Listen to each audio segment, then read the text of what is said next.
حضور پاک ګوتا د سرو سورې لرګ چې چا جوړ کړي وغي تمې لرګ به د سپینو جوړ کړ یو سړی راغی د زیړ ګوته چولیو ویلر کنا دینه د بوتانو بویزي ځکه د بوتان اکثر د زیړو جوړي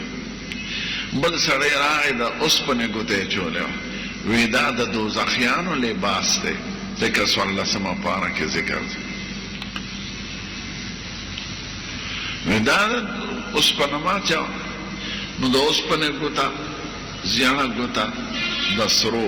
دا نارینه بناچی د سپینو اچولی شي ام د سلور نیمو ماسونه کما کما د حضور پاک کوله ګوتا مهر یې جوړ کړو وی په دې مهر بسوک نه جوړوي لیکلی پکې محمد رسول الله محمد لاندې رسول پیدا پاسا الله پیدا پاس ترکو اوس باندې سکه جوړه کړې ده د سرو زرو دا نیمپونډي عمره د سرو سکه جوړه کړې ده وی د حضور پاک د مهر باندې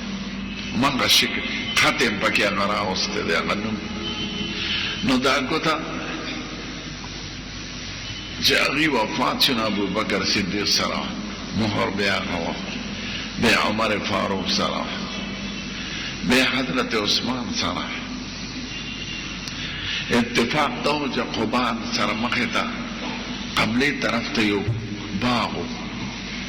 او یو کیو مالی ما چې سبق هغه وخت کې اوس نشته نزور باغ یو کیو پکې نو حضور پاک هغې ته یو ځل تلل نو او د شاردامو کا باغ یخو د قجرو باغونه قبا طرف ته ډېر دی نو هغه د کوي په غاړه کېناست او خپې پکې ښکته کړې یخ ځای ابو بکر صدیق ورغی هغه ورسره کېناسته په یو طرف عمر فاروق ورغی هغه ورسره په دې بل طرف کېناست حضرت عثمان ورغی هغه یو طرف غاړه بنده شو هغه مخامخ کېناست نو کله ناکله به صحابه کنه زه خپله ورغلی ما کوي ته خپې مې پکې زوړندې کړي وي چې کوم وخت یې هغه نو حضرت عثمان یو ځل تلو نو شپږ کاله د خلافت تیر شو 12 کاله بادشاهي کړل نو هغه ګوته اچولې وه خادم له ورکړې معایقین وی دا ونیسه زه بار ته ځم اودس کوم په غاړه ناستو هغه ته یې ګوته راوړه چې هغه ګوته ورکوله هغه ته کوي ته پرېوته ما هغه کوي ته چې کوم په غاړه به کېناسته 3 ورځې ورپسې حضرت عثمان شګي اوبو دی اخکل او بیتی اخکلی شگی چانکولی آگوتا پیدا نشو او داسی عجیبا اثارو چه آگوتی رکی دونا پس فتنه جوڑی شو بغاوتونا حضرت عثمان داسی بغاوت جوڑ شو چه پا مدینه خلق ورده بعضی گوری دا لیڈران چی کنا اغا شاعتا والاڑی دا پرده شاعتا او دا ساده خلق دوکا کئی یو شیطانو یهودی اغا دا عمر سے پا زمانہ کی دا یمن نراغی و بظاہر ایمان نوڑا نومیو عبداللہ ابن سبا نو دا عمر سے دمرد دباو دیر آغلی پا دی غرضو چیز پا دی امت کی فتنہ پیدا کر اختلاف انتشار دا دی وجه زما هر هغه تحریک نی خوښ چې امت کې انتشار پیدا کوي لکه دا ځان د اهل حدیث وی غیر مقلدین په داسې مسلو په اوچت لاس اوچتولو او لاس کې ښودو دا خو امت کې اختلافي راغلی په دې امت کې دې ځای کې ولې دا جګړه پیدا کړه نو د دوی دا تحریک مې نه دی خوښ غیر مقلدین سن دا مذهب چې نه مني دا امت کې انتشار په غیر ضروري خبرو کې دا غوره او دا ناغوره نو د دې شاته نور طاغوتي طاقتونه ولاړې او عام خلقو ته خو پته نه لګي مسلمان د مسلمان سره په جنګې په څه خبره زناوره نو عبدالله ابن سبا یو خو دا هپناټیزم ازدو عربی کې عمل تنمیم ورته وایي سړی متاثره کړو دا سحري خبرې زدوتې کړي هغه سړی متاثره کړي لکه ګاندي سرکوزي ته ازدو نو ګاندي زمون بعضې مسلمانان متاثره کړو نو ځان سره به عبادت خانو نه بوتلل بوتانو ته به سجدې هم کولې زمون مسلمانان څوک ورته مسمرېزم وایي څوک هپناټیزم وایي عربی کې ورته عمل تنمیم وایي دا اوس هم شته تعلیم دی بعضې ډاکټرانو ته معلوم وایي زموږ طرف ته یو لوی ډاکټر دی سړي ته خبرې کوي بس دی داسې وده شي بیا د هغه معلومات کوي ما له راغلو ډاکټر یونس نوم دی د عمرزو قابل سړی دی په لندن کې پاتې شو یو ځل په موټر کې عمرزو نه راتلم چې ګلبېلې ته ورسېدم راته رایاد شي چې یو مریض مې وده کړی دی په هپناټیزم هغه څوک نشي راویښولی واپس لاړم بیا نو دا بعضې پیران هم دی زده کړي چوف کي رومال داسې کې په تا به ټوپونه راولي داسې شریک خبرې نه دي دا کافر هم زده کولی شي مسلمان هم زده کولی شي ځکه دا د سحر او د جوک یو نمونی دا د دوکي شیطانی علمونه سو قسمه دا نجومیان وینه اخباراتو کې راځي او اخباراتو کې دا پرچې راځي ما ته یو سړی پرون چې نوم دا نوم څه معنا دا څه معنا دا ما دا درته چا ویلي دی د یو صحابي نوم کې د معناګانې اخباري خبرو د نجومیانو خبرو پسې مزه نه چې نوم د ښکلي مبارکو خلکو یې بس غږ دی نو دا نجومیان دا ساحران جادوګر د شناسه دا بوډونه یې لګولي ستاره شناس دا ټول دروغجنې نو هپناټیزم دغه شان د دروغو یو علم دی د دروغ معنا دا چې عقیده به پرې نه لرئ نو هغه سړی په وظیفې کوي هغه متاثره کوي په خبرو په او نفسیاتي ماهران ډاکټران د دې نه کار عملي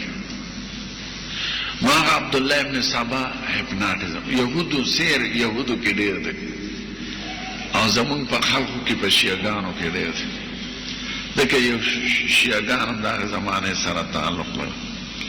نو عبدالله ابن سبا داسې زناور چې د عمر صاحب زمانه کې راغی چې د امت کې په څه طریقې افتراق پیدا کړ او ځان نه لوی پیر جوړ کړ دا د ګوتې پورې درته پیرو خلک به راتلل خو عمر صاحب دومره دباو چې چا کش نه شو کولی حضرت عثمان چې خلیفه شو دی نرم خویو نو ده د هغه زمانه کې ورو دی دا پکې څوک راغلی حضور پاک خو علي صاحب خلیفه کړو دا پکې ابوبکر راغی عمر راغی او دی ګودګیري ته ګوره چې راغی نو ډلې ځان له پیدا کړه هغه شر دومره شو وی هغې ته دا ویل چې د هرې علاقې ګورنر د هغه په سر شکایات بل ته لیږي بل ته چې یو هنګامه په قوم کې پیدا وي نو دومره لویه فتنه شوه چې فوج ته جوړ شو ډله او په مدینه راغلل او حضرت عثمان ته یې وی بس خلافت پرېږده هغه وی نه ولې حتی که چې کور کې بند اکور زمون زمانه پورې و هلته کې بیا د پاکستان کونسل خانه جوړه وه په هغه کور اوس هغه ټول حرم کې راغلي غلام احمد له اول ورکړل سعودي عرب غلام احمد گورنر جنرال زموږ د پاکستان هغه پکې کونسل خانه جوړه نو حضرت عثمان یې بند او بیا پې بند کړي دا فتنه نو دا فتنه بے هغه پکې شهیدم شو او داسې شهید شو چې د قرآن شریف د پاسه شهید کړ او د کور کندرې ولا او په کندر وراره حضرت علی دی ورته وی فوج را غواړم نه زه د مدینه خلک په فوج نه باندې او زه به خلکو ته مونږ ته وکړو چې موږ د خبيثانو سره جنګ وکړو نه زه په امت کې تور نه راوباسم زه اول هغه کس نه کېږم چې زما د وجه نه په امت کې تور روسي د دې نه نفرت هغه کې شهیدم شو خخیدو ته چا نه پرېښود نو هغه دا اوس مخبرم که د مدینې لیدلي دا پخوا د حضرت عثمان تبار اوس مدینې مخبره زمون زمانه کې دومره و چې حضرت عثمان قبر سره دیوال لاغلی دننه شو اوس ډېر لوی کړی هغه تقریبا منځ کې راغلی نو هغه ګوتې رکېدو یو تابعي وایي چې زه د کوي مسله ځان ته رایاده کړم دا بخاری شریف کې بیان دی سید ابن مسیب وایي فاولت ذلك قبورهم ما وی چې ابو سید الکائنات تاس ته ابو بکر دی یو طرف ته دی عمر بل طرف ته دی عثمان دی بل طرف ته دی ما وی قبرونه به انداسه راځي حضور پاک سره نږدې ابو بکر صدیق دی به عمر فاروق دی به حضرت عثمان ته بار یو عالم نه چا تپوس کوي دا څلور وړه یاران څنګه دی وی قبرونو ته وګوره حضرت ابو بکر د ټول نږدې دی به عمر صاحب دی به عثمان صاحب دی علي صاحب دی علي صاحب لري دی کوفه کې خخت کوفه تقریبا 2.5 زره میله لري د مدینه منوره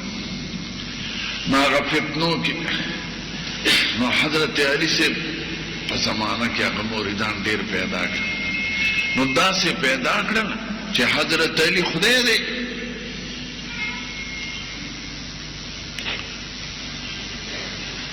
وی دی چې جمعې منځ کې او په پوړو را کوزيږي نو دا خپل مریدان تیار کړو تب ورته وی انت هو تاغه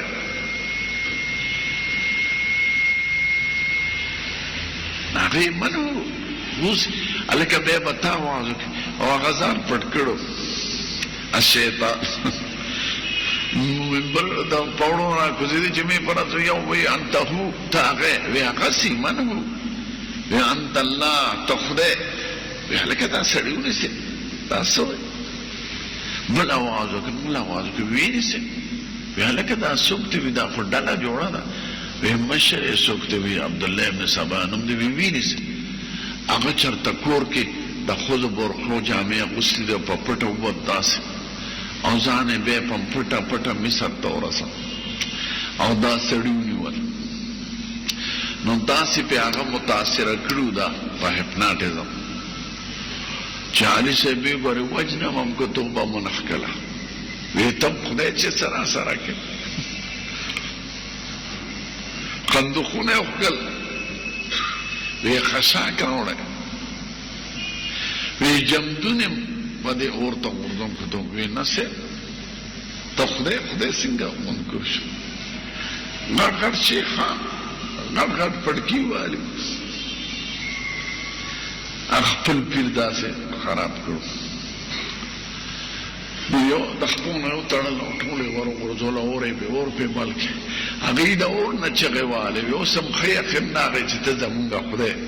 ویلا يعذب بالنار الا رب النار ته د اور مالکینو زکه پور سره دا ولې خلک आवाज کوي یا علي دا اصل علي خو خدای نه دی چې د بنده دی انسان دی تا نه څه خبر او په خپل وجه شوی هغه ته خیر در رسي شر ستا د خیر مالک دی یا علي و یا سب بزرګات کی دا شیطانی حرکت دی چې دا پکې راغلی نو هغه ګوتې نه پس دا فتنه جوړ شي نو دا هغه ګوتې نقشې هغه شته په خطونو د حضور پاک بعضې خطونه اوس هم شته په سرمنه لیکلې اردن کې یو عجایبګر دی زه ورغلی نو هلته کې هغې کې د حضور پاک د زمانې سکې او بیا د هغې نه پس عبدالملک بن مروان چې سکه مستقله جوړه کړه د هغې نمونې هغه پکې پرتې دي ټولې او دا زاړه څیزونه